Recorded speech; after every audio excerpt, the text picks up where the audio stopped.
All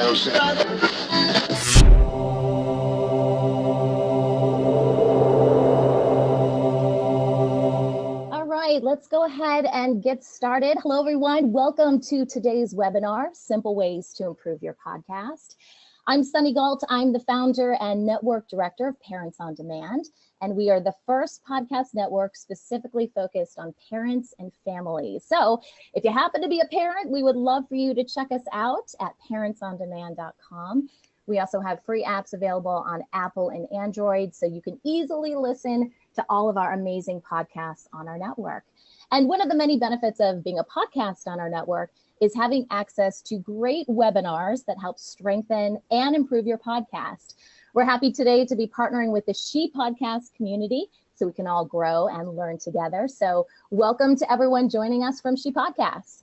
Our special guest for today's webinar is Seth Resler, a 20-year broadcasting veteran who's worked both on the mic and behind the programming desks for several radio stations. Seth has also produced and hosted 6 podcasts. He's a great advocate for the podcasting space, and he routinely helps broadcasters and other organizations develop and launch podcast strategies. And if Seth's name sounds familiar, then you may have heard him speak at various podcasting events, including Podcast Movement.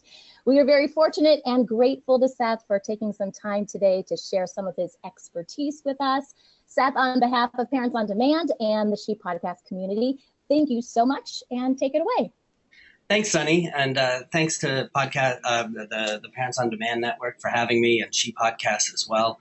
I'm excited for this opportunity to talk to you and share some of the things that I've learned in the years of podcasting, in my years of radio broadcasting as well. I am a 20-year radio broadcasting veteran. I've been on the mic in cities like New York and Boston and Seattle and St. Louis, and started podcasting about 7 years ago and launched a number of podcasts over the years.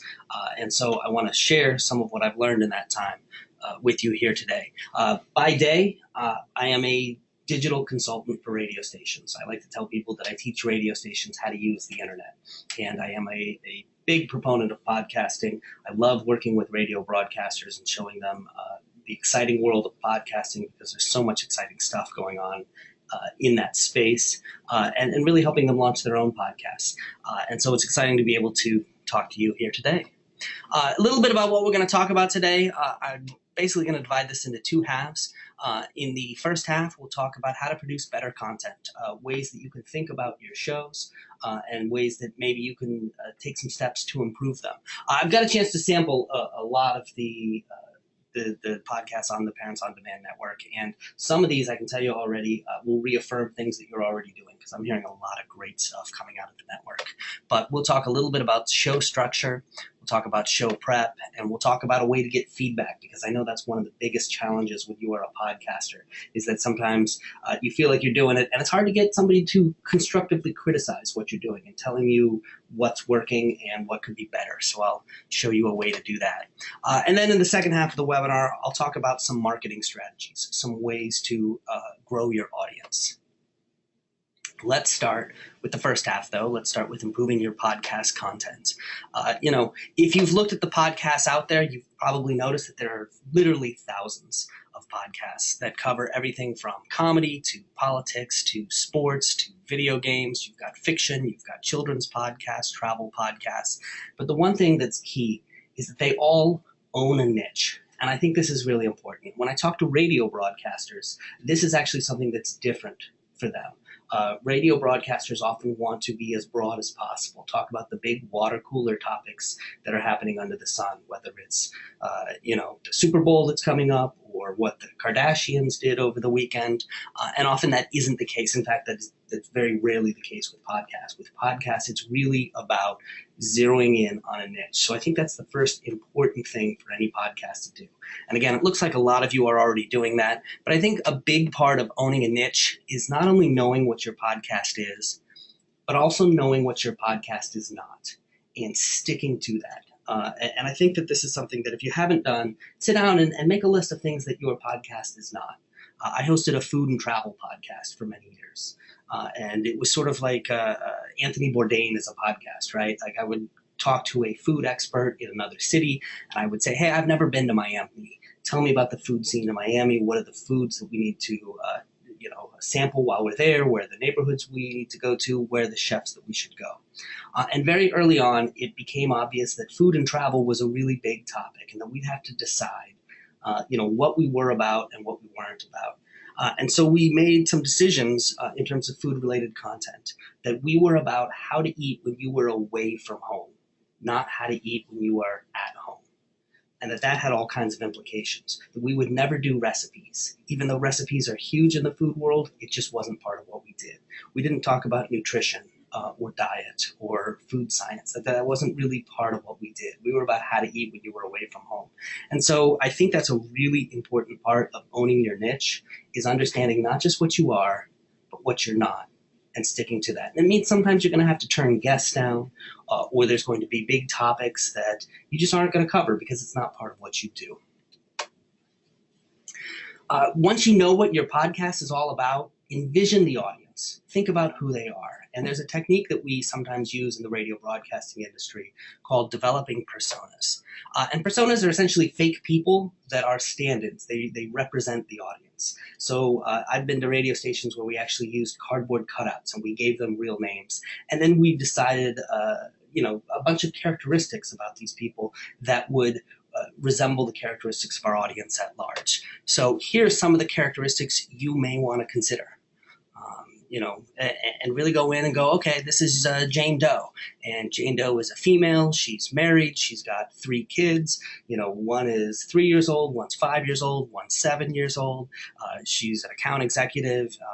She lives in, a well-to-do neighborhood, things like that. And then repeat this exercise a few times so that you've got a nice representation of your audience. But this is a really helpful exercise when it comes to speaking to your audience and deciding whether topics are really appropriate and relevant to your audience. It basically helps you mentally envision your audience and know who you're talking to, and to feel like you're talking to, 1 or 2 or 3 of these people, as opposed to some, anonymous mass out there. One of the things I think you're going to need to think about with your podcast, and normally we frame it in terms of, is this topical content or is this evergreen content? In the case of podcasts about parenting, I think it's actually slightly different. One of the things to consider is the audience for my podcast, or is my podcast covering children of a set age range, or is it a moving target? And here's what I mean. A set age range, for example, might be a doctor who works with toddlers and does a podcast about toddler issues. And so only, all the content in the podcast now and forever will only cover children who are toddlers, right? As opposed to a podcast that is created by a parent, where it's reflecting their own experience, their own personal experience as a parent. And so as their children age, the content that's in the podcast will change as well. They may be discussing baby issues in the beginning, and then toddler issues, and then tween issues, and then teenager issues as time goes on, right? So think about that. Is your podcast aimed at a set age range or a moving target? And the reason I bring that up is because if your podcast is aimed at a set age range, you're going to have some issues that are different than if it's a moving target. The great thing about podcasts is that people stick with it over a long time. It becomes habit forming, and you start to re-engage with the same people. And if your podcast is a moving target, that's something you can do, because people presumably are going to start listening to your podcast because they have children that are the same age. And then their children will age at the same speed, because we all do, and they'll follow you over your journey. As opposed to if you've got a podcast that only aims at toddlers, those toddlers grow up, and as they do, you will have to find new podcast listeners because the parents of the toddlers, will age out of your podcast. The other place where I saw this come up was actually a podcast about weddings, right? And with a podcast about weddings, people will listen to it as they're getting ready for their wedding, but nobody's going to listen to a podcast about their wedding 6 years after they got married. So this is going to raise a question of whether you need to constantly be seeking new people and bringing new people in as an audience, or whether your audience is going to stick with you over time. And we're going to come back to this a little bit when we talk about marketing, because I think that's going to make a difference.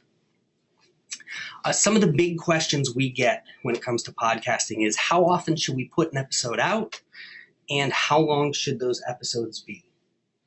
And we don't really know. There isn't really a good answer. There are very successful podcasts that are hours long, and there are very successful podcasts that are very short. Dan Carlin's Hardcore History, he can put out an episode that's 4 hours long, and it'll get millions of downloads. Grammar Girl can put out a podcast episode that's 5 minutes long, and it will also get millions of downloads. So there isn't a real good answer to this question. We don't have a lot of data on the back end yet. We are starting to get some data from Apple Podcasts because Apple just unleashed its podcast analytics at the end of last year. And so we're starting to get some data, but I don't think we know yet. The one thing I'll say is that I think these two questions are related, right? So if you're putting out a daily podcast, don't make it a daily 6-hour podcast. You can put out a 6-hour podcast monthly, or if you're putting out a 5-minute podcast, you can put it out every day. That's what the New York Times is doing now. That's what NPR is doing now. So I would consider these two questions in conjunction with each other. One thing I will say, especially for those of you who are new podcasters or haven't been doing it that long, is that in the beginning, set the bar low. And then over time, slowly raise it. And here's what I mean. There is a term in the podcasting world, pod fading. And what pod fading is when a podcaster just gets to the point that they can't produce their podcast anymore. They stop for whatever reason. And so the podcast just disappears. I know it well. I have pod faded many times. At this point, I'm now on my 7th podcast. And some of the reasons we pod fade are because of the amount of work that goes into a podcast episode. So when you're setting out to do your podcast and picking a format and setting up the style and deciding what your goals are, you have to be realistic. A lot of us are doing a podcast on top of our day job. And believe me, I understand the time constraints. And I think a lot of people who are watching this webinar also have kids that they've got to take care of at home as well. And of course, that takes an awful lot of time as well. So there's only so much time left over to do the podcast. So what I tell people is one, when you're thinking about the format of this show, make sure it is a format that you feel that realistically is feasible, that you can do day in and day out. Don't try and do Serial as your very first podcast, or Wait, Don't Tell Me as your very first podcast, because there's a lot of production that goes into that. And there are whole teams of people that work on that. Start with a format like a one-on-one interview, like a monologue, like a 3-person roundtable, something that can be done easily. The other thing to think about is how often you put those podcast episodes out. I encourage people to start by setting that bar low. Start with a monthly podcast. And if you find that you are capable of doing more, then increase it to bi-weekly. And if you find that you're doing bi-weekly, no problem, then increase it to weekly. But it's much easier to increase the output than it is to decrease it. When you decrease the output, you get discouraged. And that's what we don't want. We don't want you to get discouraged. We want you to be encouraged and keep doing it. So that's why I recommend that. One way to think about setting that bar low is to actually do your podcast in seasons. When I first started podcasting, I thought of podcasts like the Today Show or the Tonight Show. This is something that I'm going to do every week from now until the end of time. And if I don't, I failed. And then I saw Serial. And Serial came out and said, here's 12 episodes. See you later. And, I don't know that it was the first podcast to do it, but it was the first podcast that I encountered that did it. And I was like, oh, that's brilliant. Let's do it that way. And so I often encourage podcasters, especially podcasters who may be strapped in terms of time or resources, to commit to a set number of episodes. Let's do a season of 10 episodes and see how it goes. And if it goes brilliantly well, we'll come back for season 2. If it's awful and terrible and we can't do it, we will just scrap the whole thing. Or most likely it'll be somewhere in between and we can tweak. It gives you sort of a natural breaking point to make any changes to the show that you want to do. It gives you a way to stop and reflect and look at what you're doing and then come back for more. So I'm a big fan of doing podcasts in seasons. Sunny mentioned that I speak at Podcast Movement. I've gone out there the last 2 years. It's an absolutely fantastic conference. If you haven't been this year, it's happening in Philadelphia this summer. And it's a great way to network with other podcasters and get involved with them. I do something at Podcast Movement called a Podcast Makeover panel. And what the Podcast Makeover panel is we get a number of broadcasters and podcasters together, and we do a time-honored tradition that's from the radio broadcasting industry called an air check. So what an air check is in radio is the DJ will take a tape of their show and bring it into their boss, the program director, and they'll sit down and they'll listen to it together. And the program director will critique the DJ and say, here's what you're doing well, here's how you can improve your show. Right? And unfortunately, as podcasters, we're missing that. We don't have program directors to do that. So that's why we do this air check session at Podcast Movement. So we'll get a show together. We will listen to excerpts of the show live with them on stage, and then we'll have these professional broadcasters critique the show. So we've got a number of people here. This is Tom Likas on the far end in the sunglasses. He was a syndicated shock jock for many years out of LA, and now he is broadcasting his show on the internet. He's got a huge following, and he releases it as a podcast as well. Also, Rob Greenlee there from Spreaker. Valerie Geller is a talent coach. And then you've got Doug Berman on the end in the blue shirt, who's the executive producer of Wait, Wait, Don't Tell Me and Car Talk. And we went through. And the first year that we did this, 2 years ago, I think the thing that we really learned was how important the first 60 seconds of a podcast are, because that's where you really grab people's attention, and either they decide to listen to the rest of the show or they don't. And so it's really important to give them an on-ramp, to give new listeners who may be checking out the podcast for the very first time a compelling reason to listen to the entire episode. And we were able to identify the elements that need to be in the introduction of every single episode, because you never know. Unless you have an episode where it's designed that people have to listen to episode 1 and then listen to the episodes in order, people may start with any episode. They may start with episode number 1. They may start with episode number 357. So these elements need to be in the first minute of every podcast. If you've got a produced intro, go ahead and put it in there. Sometimes it's just a piece of music, but keep that short. Ideally 5 seconds or less. You need a tagline or something that explains what the show is. People right away need to know, yep, I get it. I know what the show is about. And when you write that tagline, again, come back to that idea of also who should not be listening to this show. What is the show not about? And people should know. And your show is not going to be for everybody. For just about everybody on this webinar, people without kids shouldn't be listening to your shows, right? I mean, that's just not what it's about. It's not for them. Introduce yourself. Never assume that people know who you are. Tell them who you are, even if all you're telling them is, hey, I'm the host of this podcast. And then give a roadmap for the episode. Tell people what they can expect to hear in that episode. And then there's a couple of optional items that you may put in as well. Some people will put an episode number on the beginning of their shows. This is very useful if you want to reference back to a previous episode. Hey, if something comes up, you're like, we talked about that in episode number 63, if you want to go back and listen to that. Some people will put a teaser quote in there. This is a very public radio thing to do, pull out kind of the juiciest quote from an interview and put it right at the top of the episode so that people have an idea of what's coming. And then, of course, if you have a sponsorship read, like a pre-roll read, you may want to put it there as well.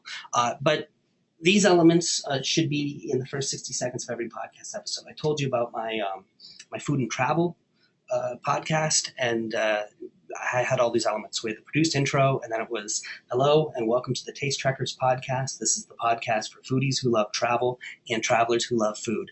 I'm your host. My name is Seth Resler, and in this episode, we're going to talk to Jane Doe of Miami Food Tours. We're going to find out everything you need to know if you are a foodie and you are traveling to Miami, from what to eat and where to go and what chefs you need to know and what the big food events are. So, pretty simple and straightforward. But every time I have submitted a podcast for feedback, I always hear the same thing, which is get to the meat of the podcast faster. So really learn how to get all this information in and then get right to the heart of the podcast. There's some elements that should be in the outro of every podcast as well. Remind them who you are. Thank your listeners for listening to the podcast episode. If you have any credits, whether it's the intern, whether you got a producer or an editor who you outsource to, give them some credit, and also include any calls to action, such as directing them to your website where you have some show notes, or let them, ask them to subscribe to the podcast and leave a rating or review. I know a lot of people are doing interviews on their podcast, so I want to give a couple of interview tips, and this comes from years of my radio career and interviewing rock stars like Dave Grohl and Jack White. Number one, and this sounds basic and obvious, but listen. What we see with new interviewers is that often they're so focused on thinking about the next question that they aren't actually listening to the answer that is being given to them at the time. And when you're too focused on asking the next question, the interview loses its conversational nature. The interviews will sound more relaxed and more conversational if you're actually in the moment and listening to your guest. And to that end, I recommend walking in with a list of questions, but think of that list of questions as a backup, right? That list of questions is what you fall back to when the conversation sort of peters out. But if you walk in with a list of 10 questions and you don't get to all 10 questions, that's usually a sign that you had a really good interview. It means that you were listening to the person and responding to what they were saying, and it gives the interview an organic flow. This is a tip that I find really useful. It's one of my favorites. Don't ask yes or no questions, because you might get a yes or no answer, right? So, hey, are you rooting for the Patriots this weekend? Yes.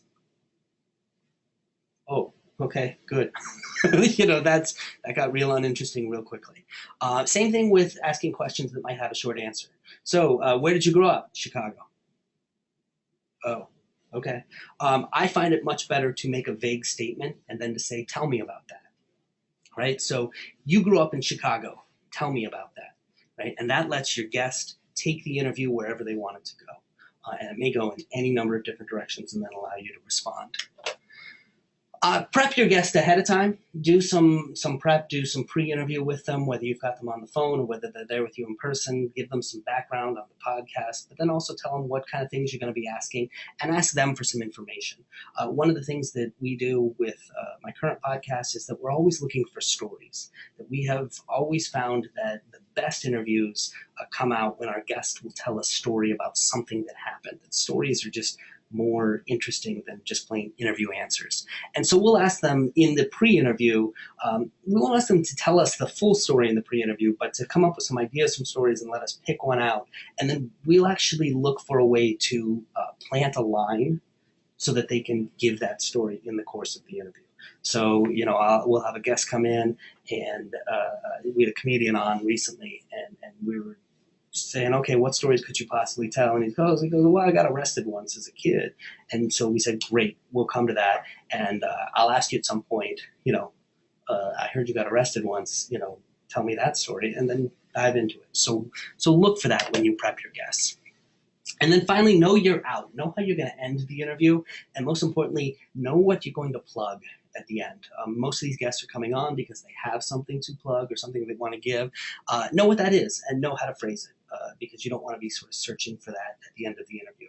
If they've got a website, if they've got a book, if they just want to be followed on social media, or if they have an upcoming event, put all those details there so that you can tell your listeners and you can wrap up your interview nicely.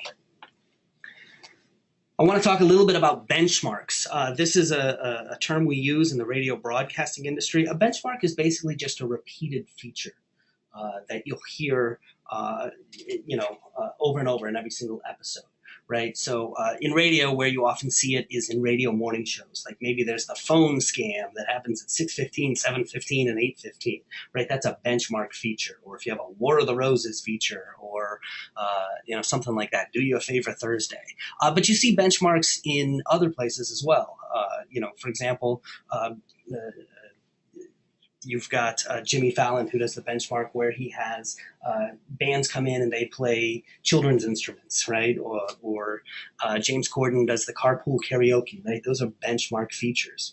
James Lipton has one. If you've ever seen Inside the Actor's Studio, he ends every single episode of his interviews with a series of questions, and it's the same questions every time. So I actually took James Lipton as my inspiration when I developed a benchmark for my food and travel podcast. So we did a segment at the end that was called Into the Frying Pan, where I would ask for a rapid fire series of recommendations. I'd fire off questions like, okay, give me the best place to go for brunch or for cocktails or for dessert or things like that. And it was absolutely stolen from James Lipton. So start looking around at other, whether it's radio shows or TV shows or other podcasts, and ask yourself, what are their benchmark features? And see if there's a way to adapt it to what you're doing. One of my other favorite, and I've used it in multiple podcasts, is I'll have my guests bring in a trivia question. And I'll have them ask me the trivia question at the beginning of the episode. I won't answer it. I'll come back at the end, and then I'll try and guess the answer. And by the way, I almost always got it wrong. But it was a great benchmark feature, and it was a great way to keep people listening.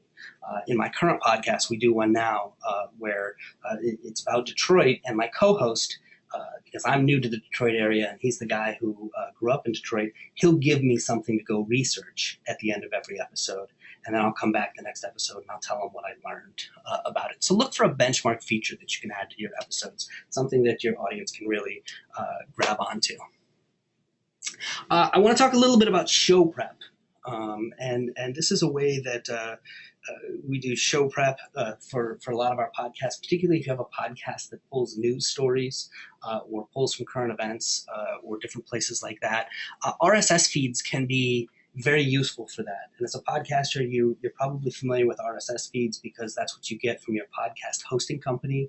And that's what you submit to places like Apple Podcasts and Google Play Music and Spotify and iHeart and the various directories. But basically what an RSS feed is, you've probably seen this little orange symbol. It's a pipe, that takes your content and pushes it to other places.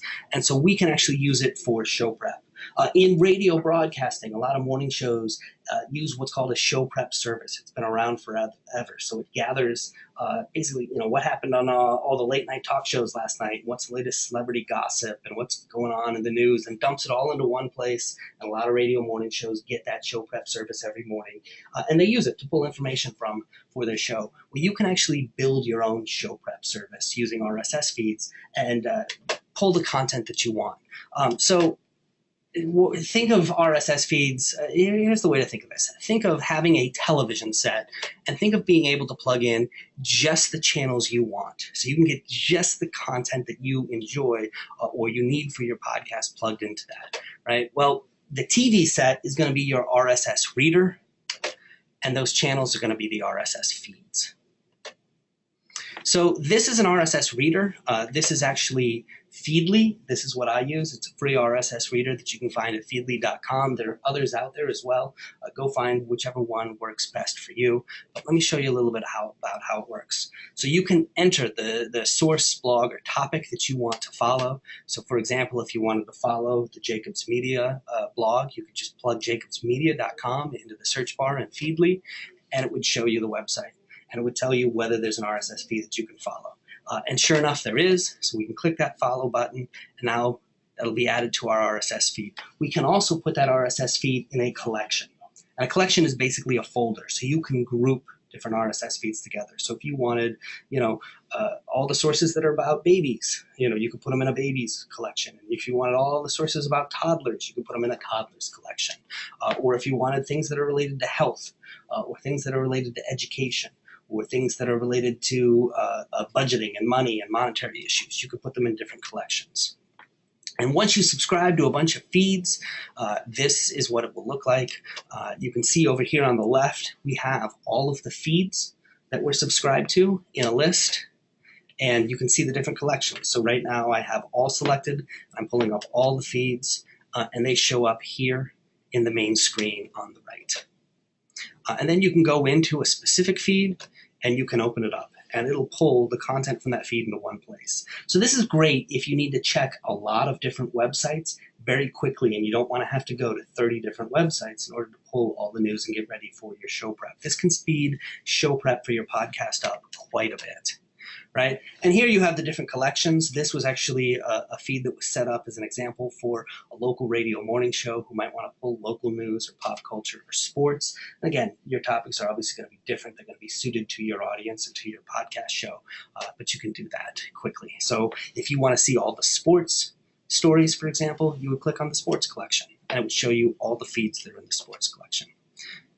And then if you want to see just the San Francisco 49ers, you can click on the San Francisco 49ers and it'll show you just that feed.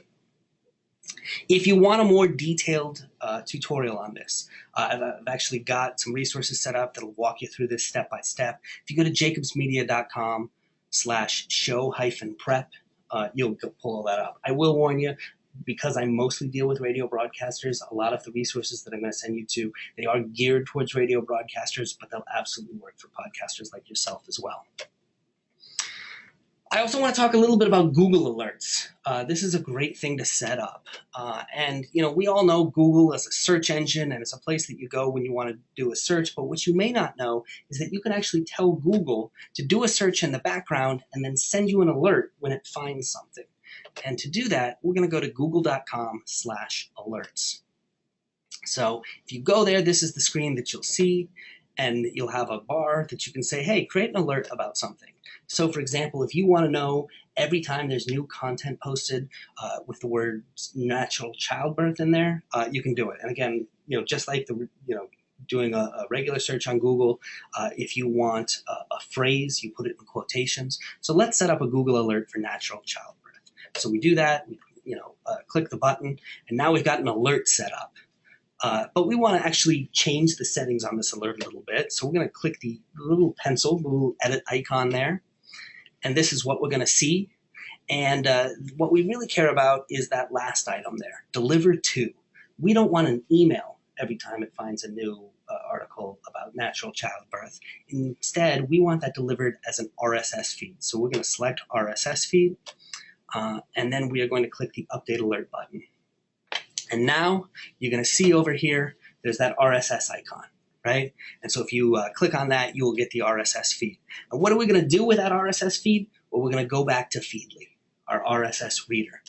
And we're going to click the add button and we're going to add a new feed. And so now all of our Google alerts will be delivered to us as a feed. So that's another great tool to use when you're doing show prep. I want to talk a little bit about feedback. We talked about the air check session and how we did this at Podcast Movement. This, for me, going from being a broadcaster to a podcaster was the toughest thing because I was used to a system for getting feedback and for finding out how I could get better at my podcast, what I was doing well and what needed to change so that I could improve. And I know how it is as a podcaster that it's so hard to get this feedback, that there's only so many times you can go to your spouse or your friends or your family and say, hey, listen to my podcast and tell me what you think. And we know that they're all sugarcoating it anyway. So how do we get real constructive feedback? There's a mechanism that I like to use. There's a service called Mechanical Turk that Amazon offers. And not very many people know about this service. But what Mechanical Turk allows you to do is to hire people for small tasks, small online tasks that they can do. For example, if you had a list of restaurants and you wanted somebody to go find the website for each one of those restaurants, you could go to Mechanical Turk, set it up, upload that list of restaurants, and pay people 5 cents for each URL they found.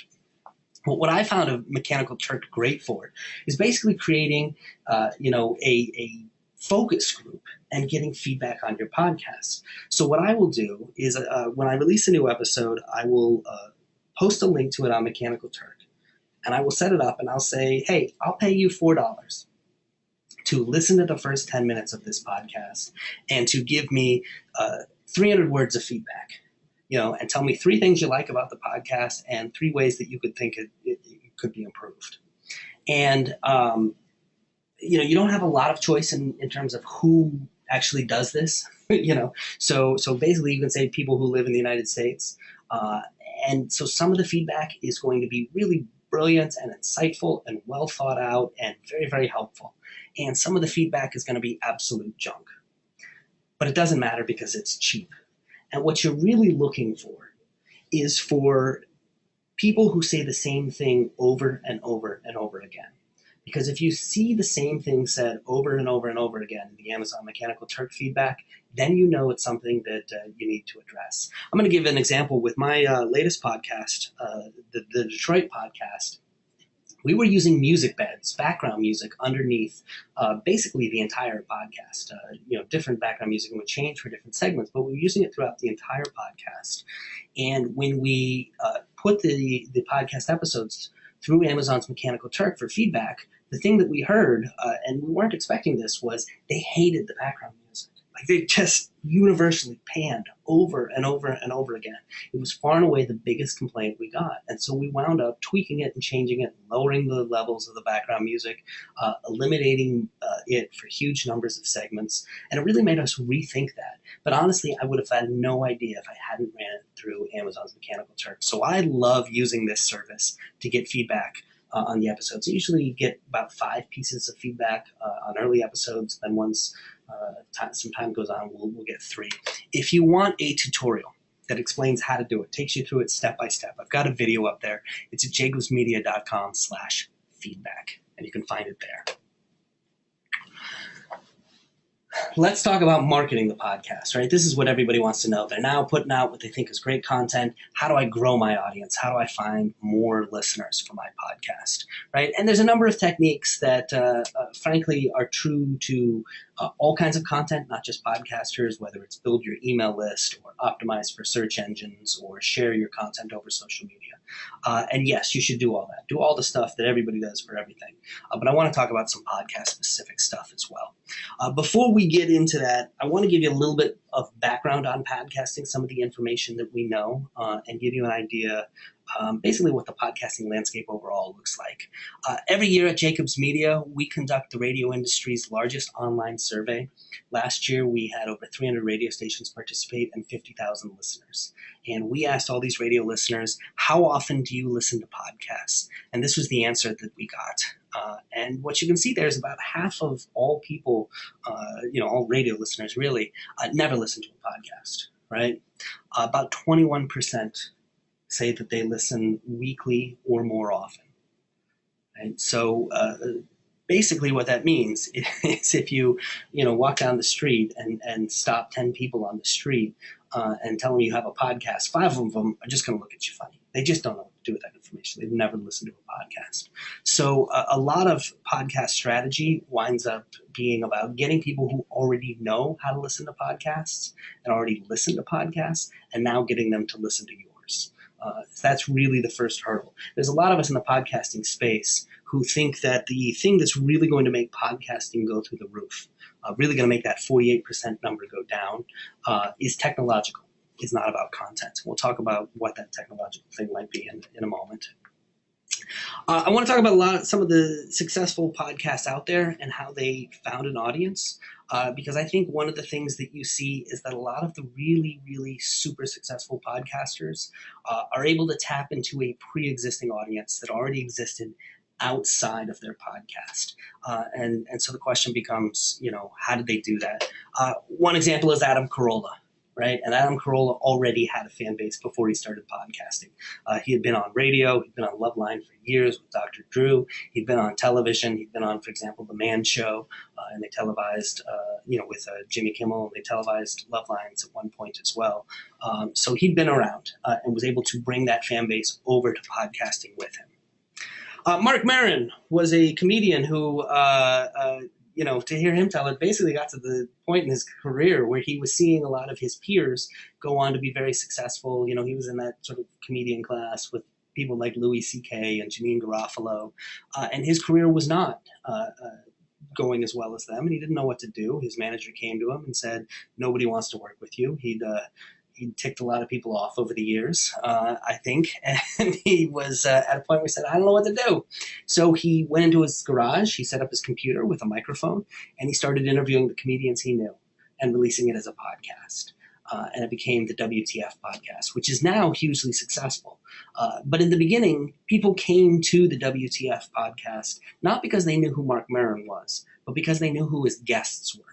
right? So you'd be a fan of Chris Rock, or you'd be a fan of Conan O'Brien or Robin Williams, and you'd want to hear an interview with one of those guys, and so you'd listen to the WTF podcast. And then over time, you'd become a fan of Mark Maron, and so you'd continue listening.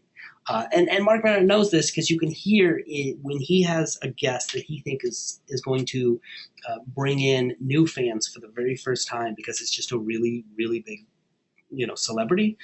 He will go to great lengths to be welcoming to brand new people who are listening to the podcast for the very first time. Go listen to his interview with Will Ferrell.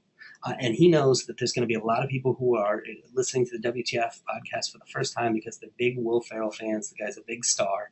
And so he says, hey, if you're listening to this episode for the first time, same thing with the Obama interview. He knew that was going to bring in a lot of new listeners. Serial, obviously huge podcast. And what this podcast was able to do was to tap into the pre-existing audience of This American Life. It's produced by the same people that put out This American Life. And so they took the pilot episode of Serial and they plugged it into the RSS feed for This American Life. So if you subscribe to This American Life, and lots of people do, you would hear the first episode of Serial, and they were also able to leverage the radio audience as well. And that's really what made Serial take off. So tapping into a pre-existing audience is key. The question for you is, how do we do that? And that's where you want to attach yourself to something that is bigger than you. In most of your cases, the thing that's bigger than you is frankly parenting. That's what you're tapping into, is the parenting audience. For me, with my Detroit podcast, the thing that I'm tapping into that's bigger than me is the city of Detroit. And that's why, we position our podcast as the podcast about Detroit. It's not the Seth and Mike podcast, right? I also want to point something else out, which is a way that on-demand audio, like podcasting, is changing consumption habits. And the easiest way for me to explain this is to talk about something that I like to watch. I watch the Sunday morning political shows, right? The Big Five on the different networks. And 15 years ago, I would watch these on TV, and you had to choose one because they were all on at basically the same time. They were all competing with each other, right? And it splintered the audience because you could only watch, one of these shows, maybe two. And so there's actually a term called the full Ginsburg, and it's named for Monica Lewinsky's lawyer, William Ginsburg. He's passed away since then. He was the first guy to go on all 5 of these shows. So if you go on all 5 shows, it's called a full Ginsburg. If you're on all 5 of the Sunday shows. But because these shows are now released as a podcast every week, consumption has actually changed. Now, I listen to these shows as a podcast, right? And because I can listen to it on demand, I can actually listen to all 5 in a way that I couldn't when they were all competing against each other on television. And quite often, I do.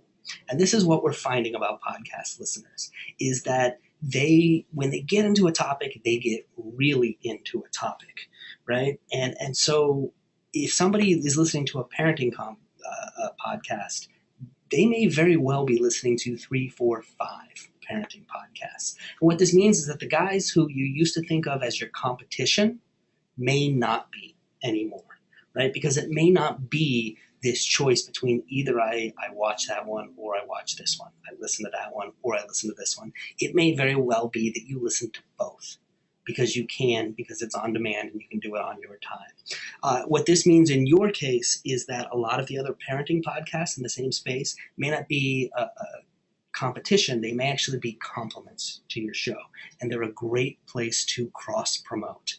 What we're saying here is that it's not a zero-sum game anymore. Right? It's not one or the other. We're finding that people quite often will listen to 5, and podcast listeners will listen to 5 podcasts in a week, and maybe as many as 11. And that's great for those of you who are in a podcast network. That's what the power of a network brings, is it allows you to cross-promote. And I'm going to come back to that cross-promotion idea in a minute, but there's one other thing I want to point out about the podcasting landscape, and that is the difference between what's going on in the iOS universe, in Apple phones, iPhones, and the Android universe, because there's a difference. It's a small difference, but it has a huge impact. If you have an Apple phone, there is a podcast app on it. right? And as soon as you took your phone out of the box, it was there, right? And it's been there since 2014 with iOS 8. Apple started including the podcast app as a pre-installed app. And so what you do to subscribe to a podcast is you open up the podcast app, you search for your podcast, you subscribe to it, you download the latest episode, and you press play and listen to it. The process is different if you're on an Android phone. Because if you're on an Android phone, there is no native podcast app pre-installed on your phone. So there's an extra step. First, you've got to open up the App Store, download a podcast app. In my case, I use Pocket Casts on my Samsung phone, so I download that, and then the steps are the same. Then I go in, I search, subscribe, I download the latest episode, and I hit play. But you see that there's an extra step there, right?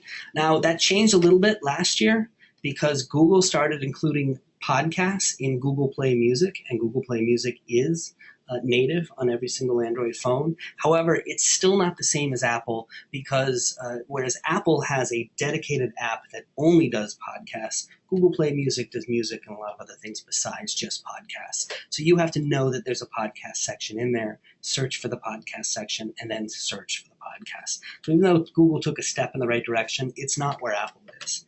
And that makes a huge impact on listening. The numbers that I'm going to show you right now are from Blueberry. They're actually about a year old, so this may have changed slightly since then, but Android listening is at about 15%, whereas Apple iOS listening is at about 67, about 2/3 of all podcast listening is happening on Apple devices. And then you've got other things like browsers as well. That means that most of the people who are listening to your podcasts are listening on Apple devices, right? So I said that earlier that I think a lot of us in the podcasting space think the thing that's really going to take podcast listening to the next level, it's going to take those 48% of people who have never listened to a podcast and make that number go down, is not a piece of content, not a great podcast or a huge podcast like Serial, but in fact is a technological change. And that technological change is that Google decides that they're going to ship every single Android phone with a podcast app pre-installed, just like Apple does. And if that happens, we think podcast listening will just become easier for people on Android phones and will increase. That could happen anytime. Could happen tomorrow, could happen 5 years from now. But we don't really know. I mentioned earlier that your podcast, because you're tapping into something bigger than you, and that bigger thing is parenting, that means that the other podcasts in the parenting space are not necessarily competition, or actually complements to your show, and that gives you a great opportunity for cross-promotion. I think this is what's so great in being in a network like the Parents on Demand network. And there's a lot of different cross-promotional opportunities that you'll see podcasts use. First of all, you can have other podcast hosts as guests on your show. Right, and this is something that we're absolutely doing with our Detroit podcast, is that we're having other Detroit-focused podcasts. The hosts of those shows come on our show, so that then they'll talk about the fact that they were on this show and vice versa. That's a great way to cross-promote your shows. You can also swap promos, right? Hey, you run a promo for our podcast from your show, and we'll run one your show. And don't be afraid to do this. Don't think of these other podcasts as just your competition. Feel free to share other other related podcasters' content on social media. That's a great way to help out and to engage. And then a handoff, right? And this is really going to be important for those of you who have podcasts that are based on a particular age range, right? We talked about this earlier, how some of you may have podcasts that are aimed just at toddlers or just at tweens or just at teens, right? And if you do, you're going to need a constant influx of new people as your podcast listeners age out, as you have parents whose kids grow up. You're going to need new people to come in. So being a part of the podcast network is a great way to hand off podcast listeners from one age group to another. Right? So if I've got a podcast that's aimed at tweens, I absolutely want to go promote the podcast that's aimed at teenagers and let people know, hey, when you get to the point where your kids are too old for this podcast to be relevant to them, they may find this other podcast aimed at teenagers that's going to be relevant to them too. So think about strategically handing off shows within this podcast network to help everybody grow. One of the questions that we got as we were preparing for this webinar today is how to repurpose content. And so one of the things I want to talk about are audiograms. And audiograms are a way of taking a podcast and taking a small snippet of it and repurposing it in a way that it's easy to share on social media, particularly on Facebook, Twitter, Instagram, things like that. You may have seen audiograms. You may have seen like a little 10-second or a 30-second snippet of a podcast, and maybe there's a waveform going in it, or there's some movement, so it looks like a short video and not just a static audio recording. There are a number of services out there that will do this. If you use Auphonic, for example, for your podcast, they'll let you build an audiogram. And I don't endorse any single one. I just want to give you an idea of some of them out there that you might want to check out. Ripple's one that I use quite a bit. It actually does something a little bit different. It's not exactly an audiogram, but I really like it as a marketing tool. But I think it's really important when you start thinking about how to promote your podcast on social media, that you not just put up a SoundCloud recording to an episode or just straight post the whole episode. Because I don't think a lot of people go into Facebook and will listen to a 60-minute podcast there. So what you might want to do is give them a 15-second preview and then a link to the full episode if they want to go listen. And audiograms are a great way to do that. Another thing that's really important when you think about promoting your podcast is optimizing for search. And normally when we talk about search engine optimization, we're talking about Google or Yahoo or Bing.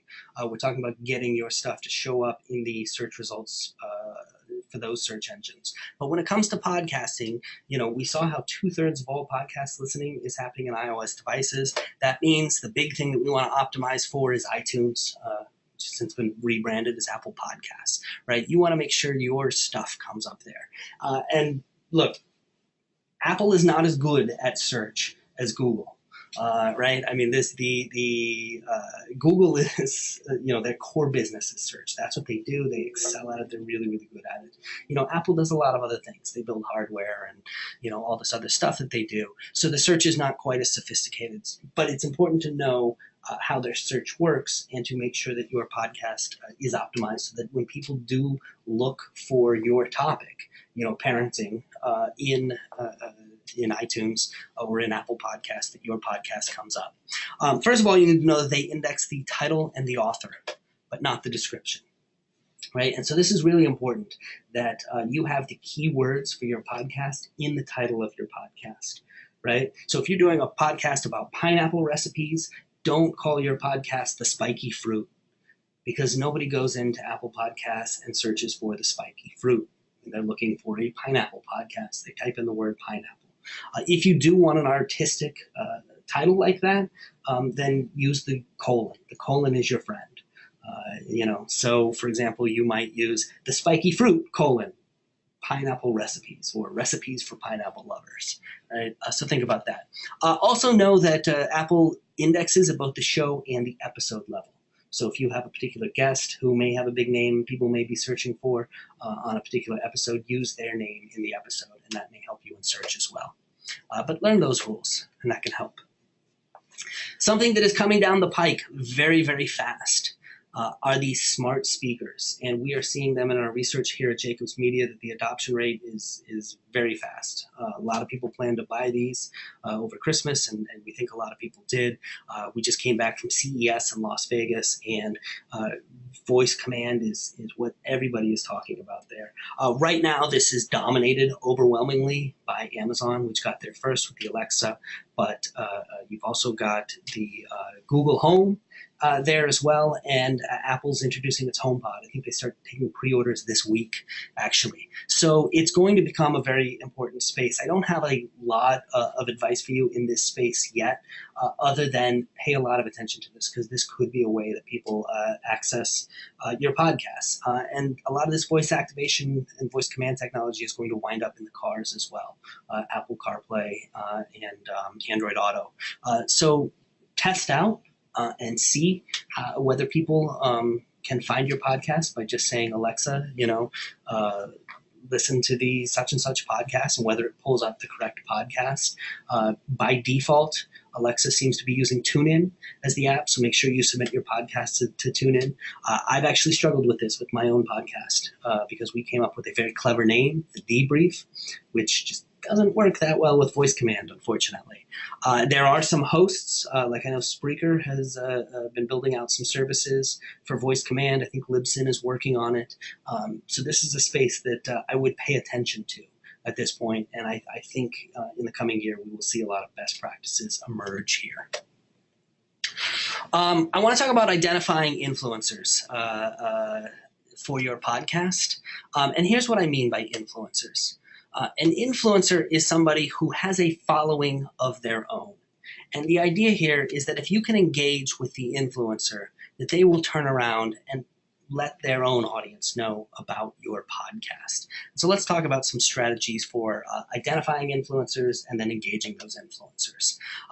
You're looking for influencers in your space, right? And in terms of parenting podcasts, these may be journalists who write about parenting issues or specific magazines or publications, maybe bloggers. It may be other podcasters in the space. Could be authors as well. There may be people who are writing books about parenting or brands, maybe it's Pampers, maybe it's Gerber, or events that specifically target parents. I mean, there's all kinds of things, but look at different influencers that may be out there. They may be individuals, they may be organizations. But what I want you to do is I want you to start a spreadsheet and make a list of who these influencers are. And in this spreadsheet, include their name, their organization, their website URL. That's going to be important. We're going to come back to that. Their email address, their Facebook page, their Twitter handle, and any notes as well, right? And hold on to that spreadsheet. We're going to come back to that. Before we do get back to that, I want to talk a little bit about using a social media management tool. Especially if you've got a day job and you're strapped for time, a social media management tool can make your life a lot easier. Instead of having to go to each social network individually, you can use one tool in one place to manage all your different social media accounts. There's a couple out there. I like Hootsuite. That's what I use. I know people who really like TweetDeck. There are others as well. But here's how Hootsuite works. And this is actually a screenshot of what Hootsuite looks when I log in, and it's overwhelming when you first use it. I understand that it takes a week or two to kind of get a feel for what's going on here. But in this first column, I have mentions. So anybody who tweets, and their tweet includes @JacobsMedia, right? That's going to show up in this left column. The second column is anybody who retweets us. So if we send a tweet out and somebody retweets our tweet, they'll show up in this column. This third one is my tweets. This is like an outbox in email, right? This is things that I've already sent. And then we've got scheduled tweets, things that are scheduled to tweet in the future. So that's what's happening here in Hootsuite. Let me show you a couple of other things. We have the compose box at the top. This is where I can compose a post to be sent out to social media. And you can see there on the left, I can choose which social media account I want it to be sent to. So you can see that little LinkedIn icon. I can post it to LinkedIn, or I can post it to Twitter, or the flag. I can post it to my Facebook page. So I can send things to multiple places. Over in this left column is something that's really important. If you go to Tools, you will find what's called the Hootlet. And this is a browser extension. Right, and here's what happens if you click and install that extension. I think it worked with Firefox or with Chrome, right? So here's the website pulled up in Chrome, and we've installed that extension, and it has added a new button to my browser. That little owl there, right? That's the Hootlet. And here's what happens if I click that Hootlet button. It allows me to quickly and easily share the page I'm on over social media. Right? So here I can choose which social media accounts I want to send it to. Do I want to post it to LinkedIn, Twitter, my Facebook page? I can write whatever I want to say about this web page that I'm sharing on social media. There's the preview of the social media, and it will include a short link to the page. It will automatically shorten it. If you're familiar with Bitly, Hootsuite has its own URL shortener called Owly. It'll tell me how many characters I have left, right? Because we know you've only got a certain number of characters. I think it took a screenshot back when you only had 140 characters on Twitter. Now you get more. And then you can tell it when you want to post. Do you want to post it now? Do you want to schedule it for a later, like a specific day and time? Or do you want to auto-schedule? Do you say, you know what? Hootsuite, you decide when to send it. Just space it out evenly so you don't annoy everybody. So what do you do with this Hootsuite? Well, we're going to come back and we're going to combine this with some things that I showed you earlier. With a couple things. One, we're going to combine it with the RSS Reader, Feedly. And then we're also going to combine it with those influencers that I told you to make a list of. So, you gathered the website URLs of all those different influencers. I want you to subscribe to their RSS feeds. So now you're pulling their content in. So if there's a great doctor who writes about parenting or a great health magazine that writes about parenting, you can now pull their content in where you can easily see it, right? And we're going to log in here. Obviously, Paris Hilton's not going to be what you're going to share for your podcast, but you can open up a particular article. And then what you want to do is you actually want to click through so that you go back to the original article, because you don't want to share out your Feedly page. You want to share out the original article. And we're going to click that Hootlet button. And we're going to share this piece of content over our social networks, right? And one thing that we're going to do here that's really important is we're going to include, for example, if you're sharing it to Twitter, the Twitter handle of the person that you're sharing it out to so that they notice. You can share that out, right? I love this system as a way of sharing content. There is something in social media called the 411 rule. It was developed by Joe Paluzzi of the Content Marketing Institute. And it says it's about what content you should share over social media to expand basically expand your reach. And the idea is that you want to share about 4 pieces of content from influencers, from those people that you want to engage, so that they know who you are and they see that you're sharing their content and they're more likely to share your content. So go out and go through your RSS reader, pick out some great pieces of content that you think your audience is going to be interested in, open it up, and then share it out using that browser extension, right? So 4 pieces of RSS content. 1 piece should be your content, right? Whether it's a podcast episode or a blog post or a video that you've made. And then 1 piece is going to be a call to action. Right? Often a salesy thing, whether it's subscribe or sign up for your email list. This way, you're not spamming people by just sending out that call to action. You're not just, because if every time you post to social media, it's subscribe to my podcast, subscribe. People start to tune you out. And so what the 411 rule does, and it's just a rule, it's just a guideline. I mean, it's not a hard, fast thing you've got to do, but it says generally this should be the ratio of content that you're sharing out.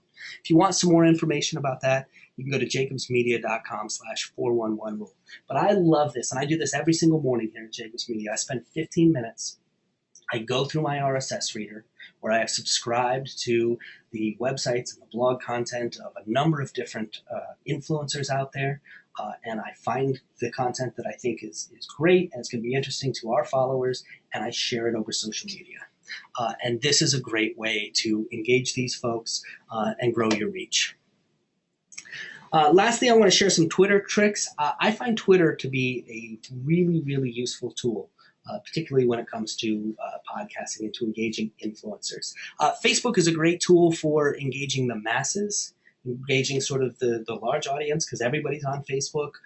Twitter, obviously less people are on, but influencers tend to be on there because they tend to be very active on social media. And so I really like Twitter as a tool to engage with influencers as opposed to Facebook, which is a tool for engaging the general audience.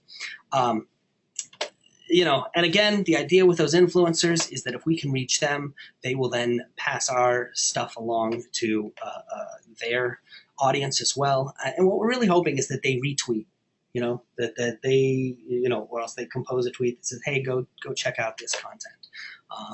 So some things that you can do with Twitter. One, tag influencers in a tweet, right? If you tweet an influencer's piece of content, make sure you tag them so that they will see them. Just like I see every single thing that includes a tweet with @Jacobs Media in it, you want to do the same.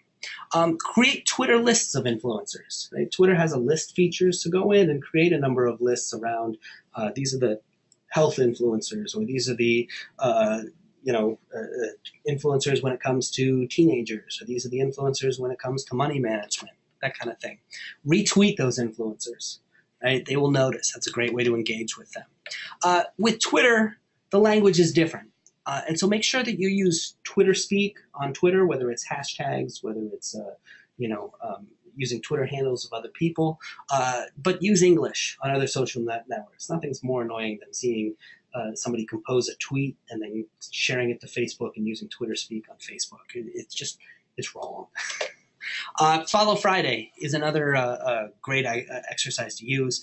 On Follow Friday, people will often use the hashtag FF, and it's a way to give a shout out to other people who are creating great content. This is a great way to engage with your influencers. You can find some more information about that at jacobsmedia.com/followfriday.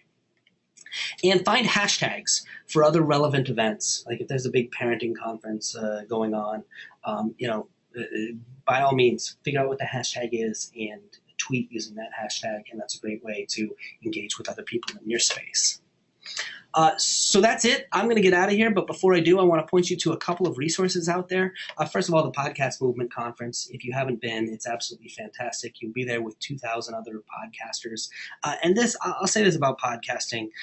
When I first started podcasting, I was doing it alone. And it feels very solitary. And you feel like you're kind of doing this thing and you don't know if people are listening and you don't really know what's going on. There is a huge community of podcasters out there. And I found them to be fantastic people. They are smart, they are engaged, they are creative, they are passionate, they are excited. So engage with that community. And a great place to do that is the Podcast Movement Conference. Every year I go, and every year I walk out of it energized and excited about what's going on in the podcasting space.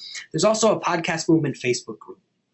And there are other podcasting Facebook groups as well where you can engage with these people. And these are places where you can ask any kind of question, and there are lots of friendly people who will offer up answers, whether it's how do I submit my RSS feed to Apple Podcasts, to what kind of mic should I use, to what's the right mobile recording rig, to how do you promote your podcast. There's all kinds of people willing to offer help there. There's a number of different podcasts out there about podcasting. I want to call your attention to one in particular that I listen to. That's the Feed podcast. That is hosted by Elsie of She Podcasts, Elsie Escobar, and she co-hosts that with Rob Walsh of Libsyn. And it's fantastic. I get a lot of great information from here. I learn a lot by listening to them.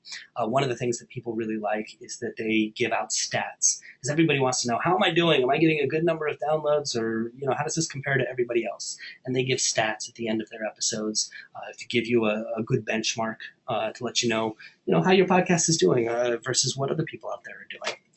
There's also the Hot Pod newsletter, which is now part of the Neiman Journalism Labs. Nick Qua writes this. It's a great place to follow what's going on in the podcasting space.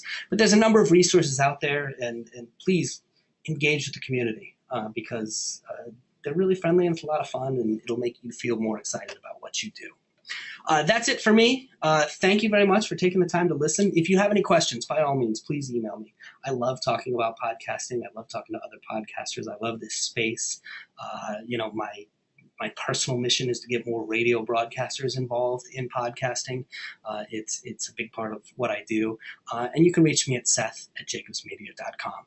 But thank you for being here today. And again, thanks to Sunny of the Parents on Demand Network, and thanks to Elsie and the folks over at She Podcasts. I really enjoyed this. And good luck in your podcasting journey.